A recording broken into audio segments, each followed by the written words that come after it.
Good morning mga idol kong minamahal, mga kachabi, mga sisilabs ko. So it's a beautiful Friday morning. So ayan guys, maaga po tayong gumising ngayon kasi po magluluto po tayo ngayon ng fried chicken. So ayan. So ito na po yung manok po. So bali nakamarinate na po siya. Bali nung isang araw minarinate na po siya namin ni Madam Christine para ready na po siya pang baon mamaya. Kasi po, Christmas party po ngayon ng mga student of the Philippines. Kaya ayan, ito po ayan. Bali nilagyan ko po siya ng itlog. Pagkatapos po siya i-marinate, sinok ko po siya sa itlog. Tapos ayan po, nilagyan na po siya natin ng crispy fry. Ayan. So ito po yung mga ingredients natin. Dahil alam ko kulang po siya. Meron pa po tayong isa na crispy fry.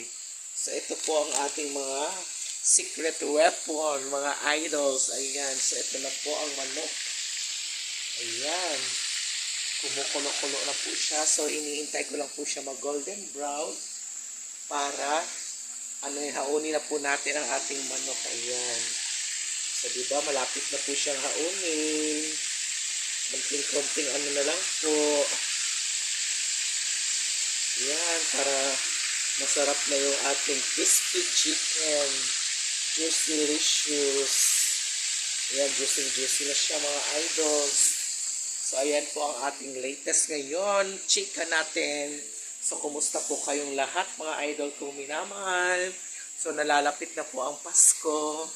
Ayan. So, ayan lang po muna ang ating update for today's video. Paki-follow, like, and share na lang po. At wag po nating i-skip ang aking ads. Ayan.